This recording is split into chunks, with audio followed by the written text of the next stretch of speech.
Chris. And I'm Chris. And this is Mike Fight. Let's get it on. Episode 11, Democratic Strategy, Divide and Conquer.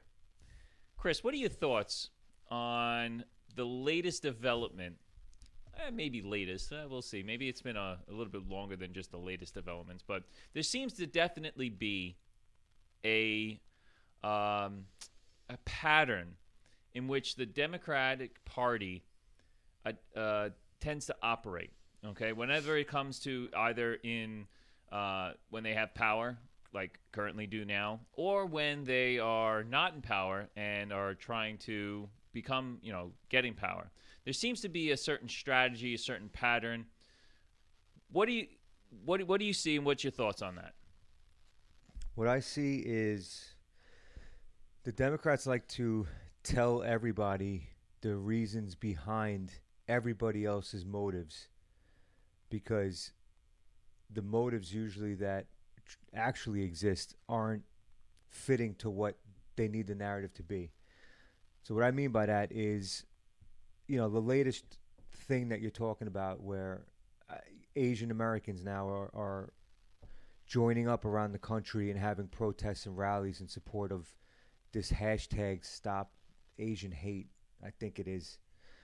Yeah, and this all stemmed from a shooting in Atlanta where a white kid walked into a massage parlor and killed 8 people. I think 6 of them were Asian, two others were white. Right. Or just whatever, I guess American race. I don't know what you want to call it, but technically they were from what I understand, they all had white skin. Right. They all had white skin. But 6 of them were of Asian descent and 2 of them were not. Yeah. And right away it's a tragedy, right? So we can't just come together for 5 minutes and just talk about this tragedy, talk about the victims. Yeah, they can't just talk about solidarity. Right. They just can't say this. Holy crap! There was a shooting in which 8 people got killed because some lunatic with a gun went in there and just decided to light up on people. Which, by the way, some topics have come out or discussions have come out about this shooter. Some specific details that. This guy probably had some mental problems to begin with, right? He was sex addict. Yeah, well, that's his motive. So, yeah, exactly. But this is, again, where you just throw everything out the window and you push your own idea, okay? So it's a narrative. It has nothing to do with exactly, facts at this point. Has nothing to do. But what is the Democrat strategy always with something like this? It's never let a crisis go to waste. Oh. So you cannot just sit there and let the families grieve, let the police conduct their investigation, let them get to the bottom of it, and then figure out the story later. It's always jump on the emotions, right? Everyone's upset. Everyone is angry. They're trying to find the reason why, and the news has to be the first to give that answer. Now, that kid gave his motive right away. Said, right. I'm a sex addict. The massage parlor is a place that gives people like me, right? That gives people like me access to my vices. Right. Because they're generally, I don't know if this place in particular or other places he's gone to, but they generally give him an opportunity to act on his impulses. Right. There was so according to some reports, it was reported that he has had issues in the past. So they've spoken to ex-roommates of his. He apparently came from a very religious family, was very strict religiously, and it was his sex addiction, quote unquote. I don't know if the gentleman goes out and starts having sex with a whole bunch of people or a whole bunch of girls, a whole bunch of women. I don't know the specifics of his sex addiction, but apparently it was viewed even by himself that he had this problem and that he could not, no pun intended, shake it.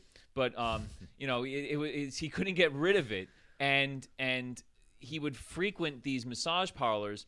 Now, whether he was getting a massage or whatnot, it was something that it was a trigger on him in this addiction of his, and he just went off the deep end. Right. And it was like, I got to stop this, or I got to go to these places and hurt them for what they do and for what they trigger on me. Now, of course, this is absolute insanity. It's ridiculous, and it's an absolute tragedy that this guy has gone in there and now has unfortunately killed 8 people.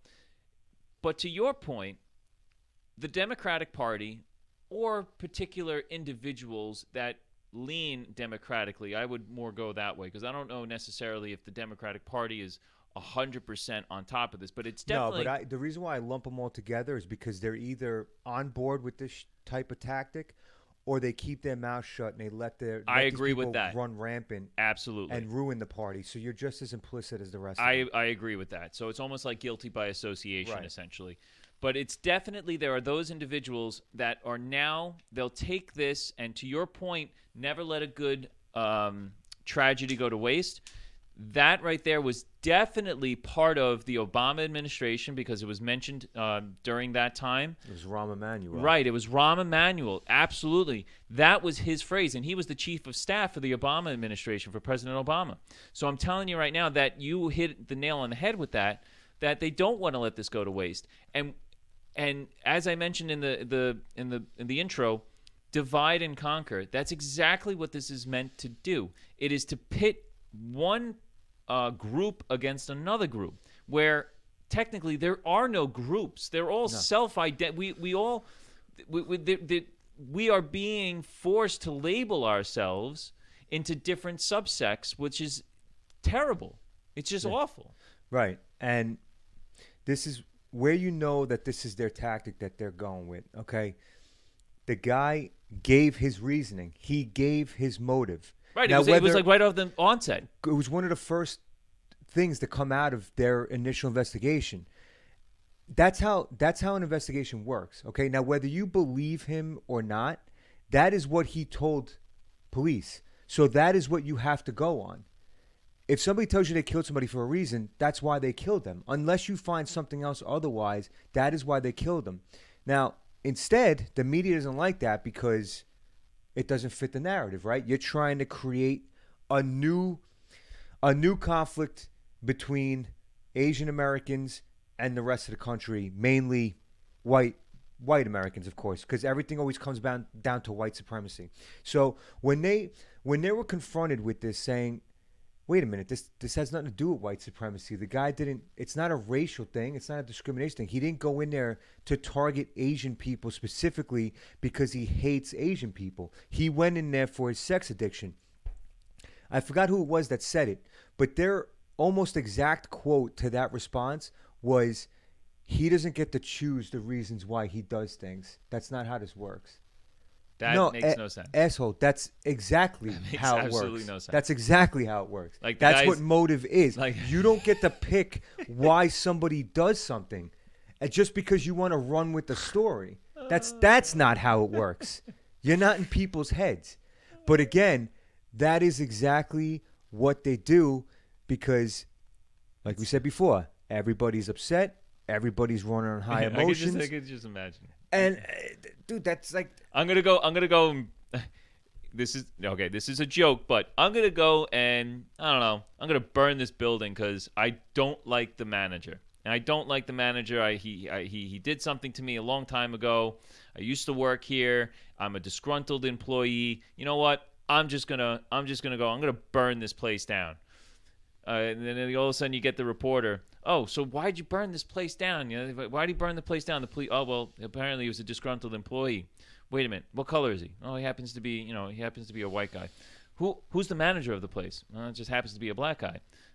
That's why he did it. He's black. Well, no. The guy just said he was a disgruntled employee.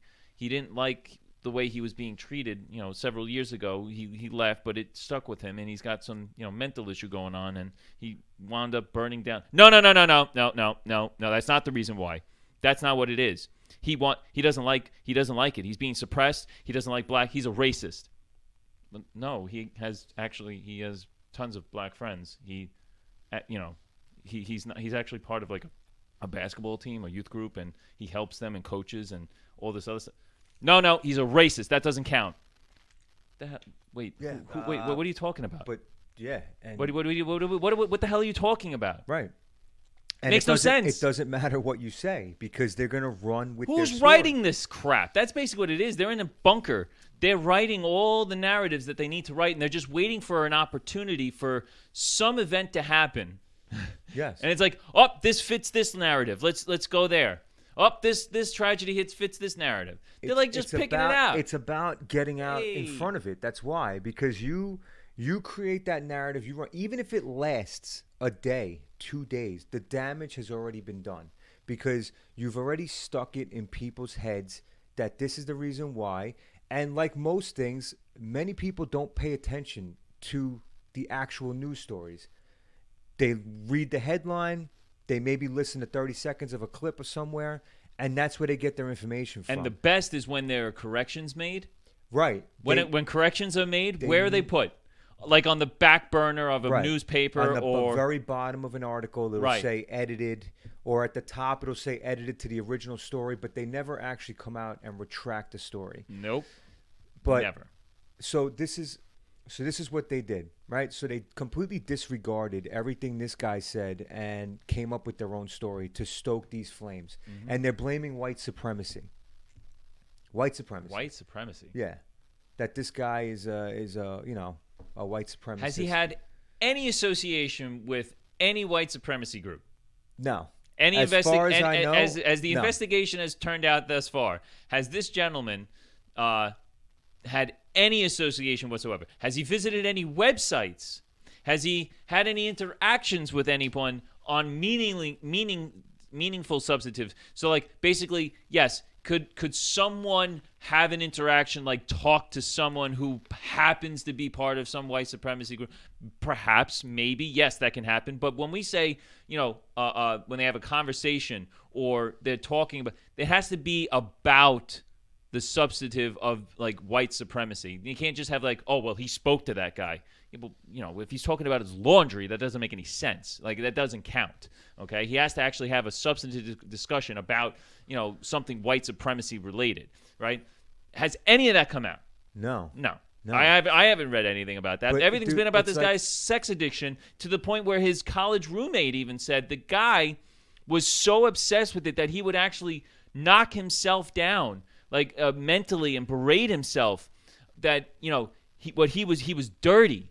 And it all dates back to his very religious upbringing, in which this was frowned upon, right? All these thoughts that this guy had. Maybe he was masturbating and was caught on, by his mother. Like, who hasn't at this point in life? But I mean, this guy was caught and probably was beaten severely. Whatever, who knows? But anyway, it really stuck with this guy to the point where now, instead of taking it out on himself, he wound up taking it out on the triggers, right? What triggers him? Which is obviously some mental problem. This guy's got some mental problem there. And what do? He's hating against Asians. Yeah. Well, no. What? I mean, it's unfortunate that, yes, six of the 8 that passed away happened to be of Asian descent. But nowhere does it indicate that this guy was doing this for that reason. No. And it goes all the way up to the top, to the White House. Because, of course, where are they on this? Jen Psaki, she's going to get back to it. I'm going to circle back to you on that. She had no problem blaming this on who? Oh, who do you think? Oh, Trump. Of course. Why not? Of course. It's now March. Why? It's March. It's because Trump was calling the COVID-19 virus the Chinese virus, and the Wuhan virus, and the Wuhan virus from China. It's because he did that. This kid has been stewing in that for 9 months now and just decided, you know what? He's right. It's this virus. They did it. It's their fault. I'm just going to go find a couple of Asian people and I'm going to go kill them. And I'm going to just say it was a sex addiction. Right. Even though I got a history of it. And there are other people that I've known that know about it. I'm just going to say that. But it's really, really because I don't like Asians because of the China virus. Right. It's Guys, utter insanity. It's utter insanity. How do you go from point A to Z without going from all those alphabets? You just it's responsibility. Like, put the fucking blame where it belongs. Like on the On individual. the person. The person committed the act. He gave you his reason. That's it. Put him in jail, have his trial, give him his due process, and that's that. Let And the chips fall where they may. And console Exactly. the victim's families. Right. Console the victims' families. We are sorry for their loss. We have to help them out through this tough time. Bring them up. Console them. Don't go to them and say, we're gonna fight this. You were oppressed upon. You were targeted for your race. Don't. That is the wrong message that we want to be helping these. That does not help them. It doesn't. How does that help them get beyond what they got to get beyond right now? They got to now live their lives without this individual in their life, okay? Without this family member. And you're going to go there, and the first thing you're going to go about is say, well, he was targeted or they were targeted because of what they are of Asian descent. That's the first thing you're going to do? Yeah. How about, I'm so sorry. Don't worry about it. I'll be here with you. Whatever it is that you need to get through this, I'll help you get through this. Exactly. That's what you should be doing. Because again, if you're so obsessed with unity, right? They keep shoving unity down our throats. To this day, they keep shoving unity down their throats, even though everything they do and everything they've said so far has done nothing but create an even bigger divide than we've seen probably in 40 years. I think his whole thing was trying to be that whole, like, bringing unity. Because Obama was brought, remember, he was part of, as last time I checked, I think he was the vice president under President Obama. So he's trying to beat President Obama. That's what he's trying to do. Yeah, I think the administration wants to beat the Obama administration, or at least progress past all the things that the Obama administration did by literally just they want to take the last 4 years and completely hit the delete button, control delete on all of the last 4 years, and then just continue on the progression of the Obama administration. Right. So I want to be the great unifier, because that's what Obama was deemed. Obama was deemed the great unifier. Like change. He right? He was unified bring the change. He unified the nation. I don't necessarily agree with that. I think there was some unity that was brought in. I think it was just I do think in the beginning. Yeah, I his feel first term, first maybe year, 2 years, where people, because he was a good speaker and he knew what to say, when to say it, at what time, and people believed him. And so when he first got elected, he was very eloquent. Right. He know how to speak. That thing about President Obama, definitely a good orator. He definitely was elegant in his speech. He knew how to change his voice tone. He knew how to address the audience. He was you're absolutely right. He's very, very good at that. Yeah. And for a moment, people actually felt like, oh, yeah, okay. Maybe this is what we need. Exactly. And he was kind of like the outsider too, right? He didn't have that much time in politics. He didn't have too much background in running anything. And here he is, young guy, gets elected into the office of the presidency. So, people felt that for a while until they started seeing his actual policies take place, right? Fall into fruition. And then people started to see that, it was all just a facade. And I think Biden wants to capitalize on that, and I think the administration wants to bring that. So that's why, one of his first speeches was all about unity and bringing everything together. And I know it's early, and we still want to give some time, I guess, right? You want to give some extra time, because it is only March of 21. I don't think this guy has much time. So that's the thing. That's another subject. But I think the whole thing about unity, there has not been one piece of legislation, not one act that I've seen in which there's any bipartisanship at all. No. But I will say this. He's getting his cabinet picks and his any of his nominations for certain offices. There's only been a couple that there's been severe pushback in which he's had to retract. I think one definitely had to be retracted. I think it was that woman. Yeah. She was just god awful, and everyone attacked her. Both sides attacked her. Yeah. But again, that's probably where there's only been some bipartisanship, is that particular candidate was no good. No one liked her. She's done, right? But all of his picks have been pretty much spot on and been approved, right? He's getting things done. He's getting people through. How long did it take for President Trump to have his nominations put through?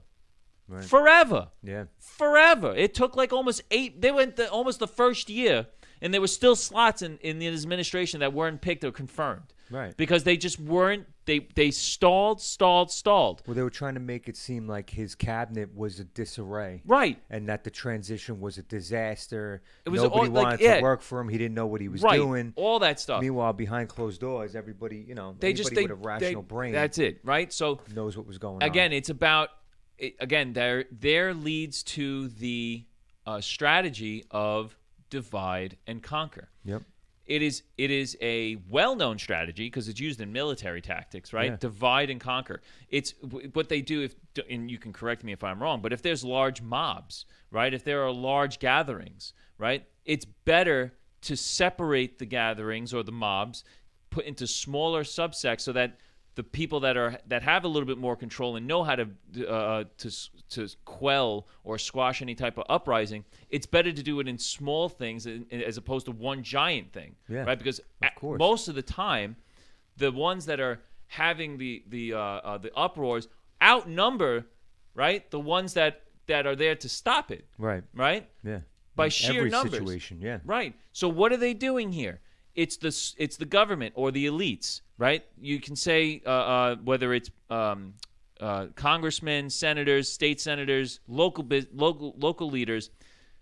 The people in which elect them are vast. They are the majority, right?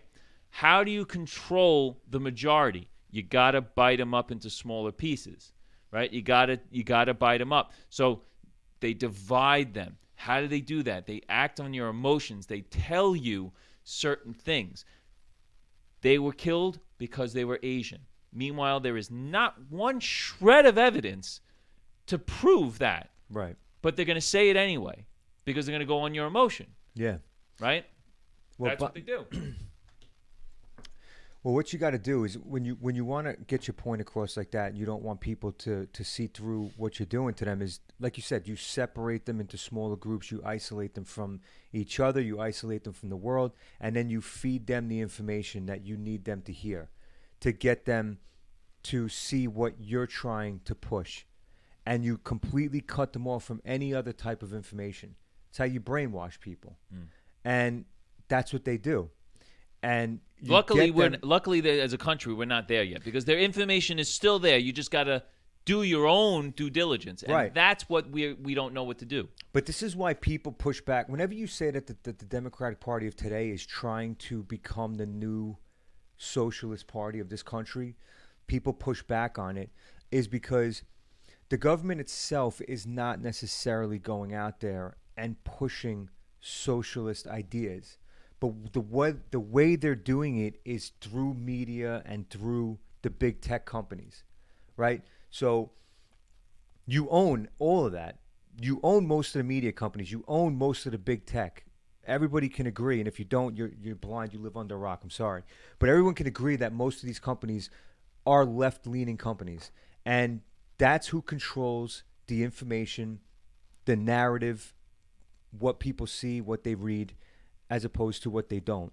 And this is just a perfect example of that, where you have every media on cue as if they made a photocopy of a specific speech and handed it out to every single CEO of every news outlet and big tech company and said, this is how we're running this story. You could have switched from channel to channel to channel, from internet news source to internet news source, from paper to paper, and it's almost like a verbatim spewing of the same story. Without the facts. And so people, they'll turn on a CNN and they'll hear the story and they'll go, oh, well, that sounds pretty bad. I wonder if there's more to that. And then they'll switch to something like MSNBC. And it'll be the exact, almost verbatim story, Like, oh well, if they're reporting on it, there's gotta be some juice to it. It's the same thing. So Right. there's got to be true. Then they'll open up a news article. News article be almost the exact same story. It's like, oh my god, all these people, and it's just a continuation where no matter where they go, it's the same story, and it just convinces people that it's the truth. I would love. I am a person that feels that sometimes doing nothing is better than doing something. Okay? So when something happens and it's pretty significant, and this is definitely one of those times, when they say, let's wait for the investigation to come out before anything is said, I would respect that individual who would say that, regardless of whether, what creed they follow. Well, traditionally, that's how it's supposed to go. Oh, that's the way it should go. That's the way it's supposed to go. How are you, anyone able to draw any conclusions without knowing any facts? Because if you are already jumping to a conclusion without any facts, you're a moron, right? Why should anyone listen to you? Because I can guarantee you this, 9 times out of 10, you're probably going to be wrong. Yeah. Or you're going to say something that was dumb, or you're going to be in a position in which you're going to have to retract a lot of what you say. Now, personally, I don't like to be in those positions. I can give my opinion, right? Giving an opinion is different than saying that giving a fact, right? Or this is the way it was, or this was the reason why it was. That's completely different than saying my thoughts on this, or I feel that this is the way it went down. Completely different. The problem is that people are taking feelings and thoughts and opinions and espousing them as facts, which is the wrong way to give news. Right. The absolute wrong way. Why? Because if you're looked upon as a person that is somewhat of importance, right? You have some sort of importance, right, on a particular topic, show, time slot, what have you.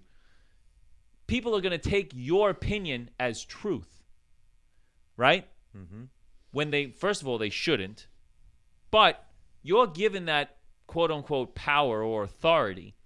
And if you're going about it and just saying what your thoughts are without backing up and saying, these are just what they are, my thoughts and opinion, and you're putting it out there and people are thinking that this is what factually happened, or these are the facts of the situation, that's the problem. And that's what's going on. Yeah, well, now you're quelling that. You create that divide and you pit people against each other. So now you have Asian Americans out there believing that white people are evil and that white people are out there, in mobs hunting Asian people now. And where have we seen this before? With the Black Lives Matter movement and minorities. That's where most of the time, that's where this all stems from. But it wasn't enough to just go after them. Now they had to get the Asian population involved because what was going on? Because it was typical, right? It was typical that they felt, and this is my personal opinion on this, it's typical for a white person to think that a black person hates them or whatnot, because that's what the narrative is, because of all they're doing is just going back to slavery, right? They're just espousing this from slavery, all these reparations and all that. That's typical of that narrative. Well, Trump, his second time around, got an extremely large percentage in terms of past GOP presidential candidates from the black population. He got a big turnout of voting from them.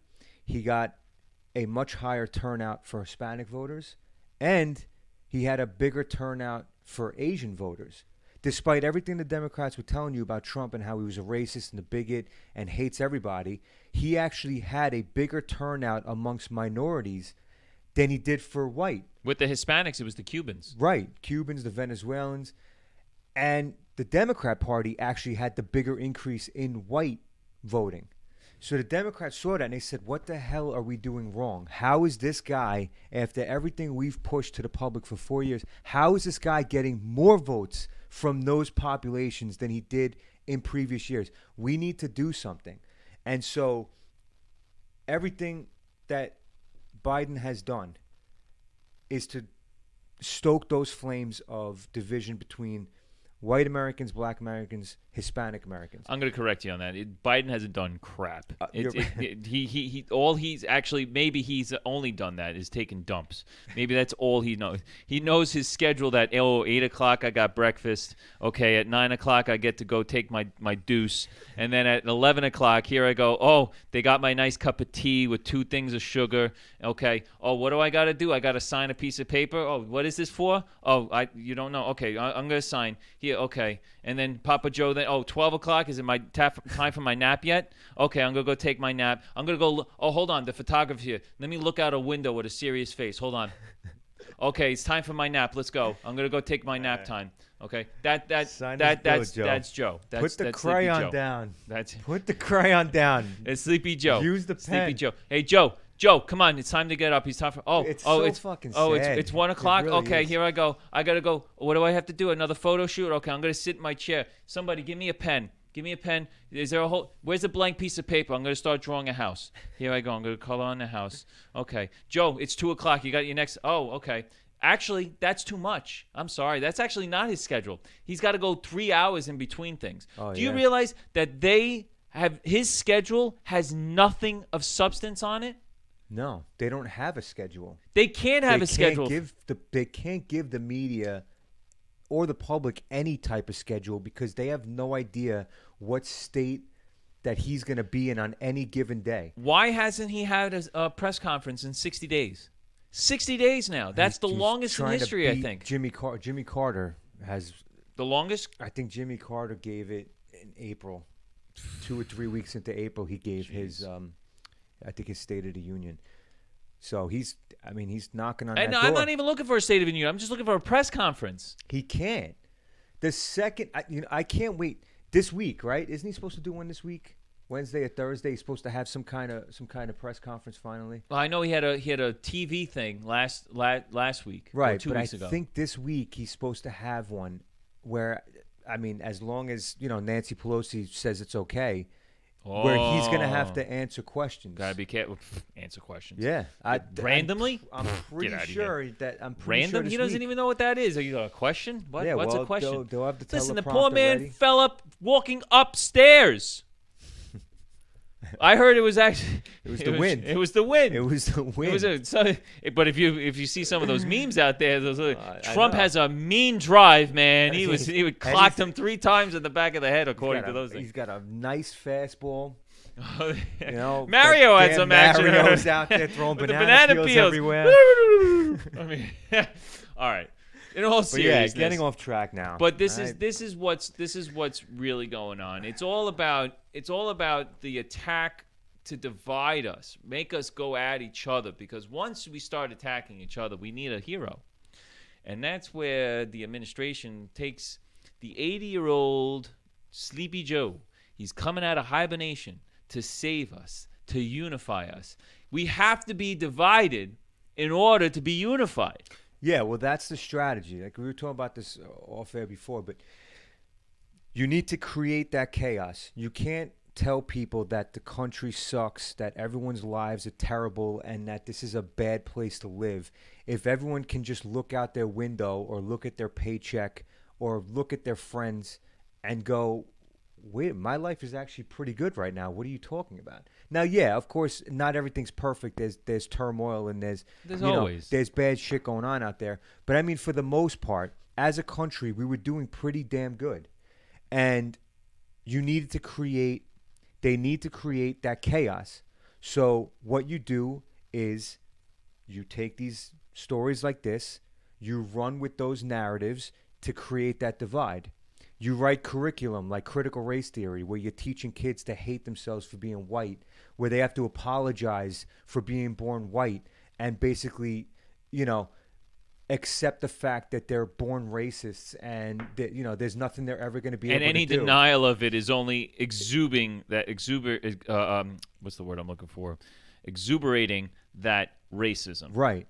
And so now you have that where kids are turning around to their parents going, what are they talking about? First of all, and like I said before on that whole critical race thing, it's a theory, people. Okay? A theory. That means that it's not fact. It's a theory. It's a test. It's a theory. Theory. It is not fact. Laws are facts, right? The gas laws, the Boyle's law, the law of gravity, Newton's law, right? These are laws. Why? Because it happens over and over and over again. There's evidence. It is evidence, proof, objectivism. It happens in every single situation. Guess what? I throw a pen in the air, it's going to come down because the law of gravity says it will. Right. Critical race theory is just that. It is a theory, and in my opinion has several holes, which is why it's not facts, and it should not be taught as a fact. It should be taught, if at all, right? If at all, you want to teach this, fine. No. I am Absolutely up, not. But it should be off. Definitely not in elementary schools. Nowhere near high schools. No. If you want this as an elective for something in college, Right. It should be a course. Right. At the very that's all most, it is, should and be that's a how it course started. Offered. And that's how it started. Right. If you want to pay $3,000 for a 3-credit course or whatever have you to go and read up on this crap, then go. Right. That's But up to to you. shove it into every curriculum. Don't be teaching my kid about this. Hell no. I don't want that taught Hell to no. my kid. No, because these kids don't understand. But again, if my daughters, when they're 18, 19 years old, they want to look into this, that's up to them at the age of 18, 19, when they have somewhat of a functioning brain at that point. Right. All right? When they can somewhat form an opinion. Okay? That's when they should be going in. Not when they're 4, 5, 6, 7, 8, 9, 10 years old and they have to be told that because they happen to be white, they're racist and they don't even know it. Yeah. No sense. But again, this is just going back to the whole massage parlor thing. It's them telling you what you think, how you feel, Right. without telling you. You're creating an entire curriculum, basically telling white people that they're racist. Doesn't matter what they say or do, right? No idea who these people are, what their personal lives are. The friends they have, the families they have, their backgrounds, their hobbies. It doesn't matter. I'm telling you you're racist. You're going to accept that. You're going to apologize for that. And you're going to spend every moment of your life, what do you call it? Like making up for it, basically. Reparations. Right. And that's, again, you're dividing and conquering because you're teaching minority kids that white people are evil, racists, bigots, Have always been. xenophobes, and everything. And it doesn't matter what they do. Right. It doesn't matter. It's something that they can't help, right? That they cannot get away from. They can only accept it as fact, and they can only use their lives to work to apologize for it. And so all these young minority kids are being taught, oh shit, I gotta look out for the white man if they're out to get me. They're hunting us on the streets, right? The police and just these mobs of white supremacists are just running around the streets rampant, looking for minorities to beat up and kill. Then you got the white kids turn around going, I'm not racist. Why are you telling me I'm a racist? I'm not at all. All comes And down, now we need someone to you have save those us. kids Yep. fighting each other. Well, Yep. no, you are racist. Read the curriculum. You are. And then you got Right. the kids defending themselves. So you're pitting those kids against each other. And they need someone to come and save them. And here comes the nice old Right. government. And who is it? The same government that is Perpetuated. shoving this stuff Is down perpetuating it. everybody's throats Right. because they're creating that divide. They're creating that crisis. Yes, the world does suck. You wake up every day in a terrible world. It's partly your fault too. And now people, they're right. This world is terrible, right? Homicides are up. Shootings are up. Violent crimes Has nothing to are do up. with certain policies. Violent crimes Has nothing are to do up. with certain policies and laws that have been put in place none that at allow all. it to happen. Now Asians are being, killed and attacked in droves by these crazy white supremacists. Minorities are getting attacked, right? White people are just ruining everybody's lives, and everybody is turning around and believing this shit. And the other side of the coin is people are out there forced to defend themselves. And so now it's just a fight. Now it's one back and forth. against one. Absolutely, back These and are forth. these are the tactics that they use, and it's been done before in history. If you open a damn history book, this happened in the Soviet Union with the Bolsheviks. This happened during the Mao Dynasty in China. Okay, this happened during Nazi Germany, when they tried to pit Jewish people against Jewish people. This happens all throughout history when you're trying to control a population so that it makes your transition easier. Your transition to power easier. You control the mob by pitting everybody against each other and cutting them off from any type of information that they can use to actually think for themselves and, question things. Right. And we've seen it throughout history. Yeah. And those who do not know history are doomed to repeat it. Right. So with that, I'm going to say this. What are your thoughts on it? Please tell us. Tell us in the comment section. Hit us up. Let us know what your thoughts are. Do you agree with us? Or do you think we're off our kilter? Do we think we're totally in left field? Let us know. And, do your due diligence. Don't listen to us. We're just two guys ranting. What do we know? Let us know what you think. Do your due diligence. If we got something wrong, tell us. But with that, my rant is done. Chris, what about you? Yeah, I mean, the only thing I'm going to add to that is you gotta stay on top of your kids, because they're starting with the kids. Absolutely. It's with the curriculum. It's with the Absolutely. parts of the Equality Act, where with the sports and the kids that are trying to join other sports from the other genders, right? Oh, yeah. You're putting kid against kid in those situations too, because if your daughter's fighting for a sports scholarship to some college, and now you have a female student who is biologically a man going for that same scholarship, who's dominating the sport that your kid's in, you're taking away from that person's chance at a scholarship. You're altering their life course. And so you have that kid now pissed off at the other kid for that specific reason. Then you have that kid who's being told he's a victim, and they're just being transphobic and racist against you, and they're evil bigots. And so now you have that kid hating the original kid, and everybody has to pick a side. And so now you're pitting student against student in athletics. You're pitting student against student in academics. You're pitting people in general against each other with these stories about, the Asian population being attacked by white supremacists, the minorities being attacked. It's all to create division amongst everybody, and they're starting with kids. It's a recurring theme, people. Go check it out. Take a look at it. Be vigilant. And with that, we're out. I'm Chris. And I'm Chris. And this is where we drop the mic.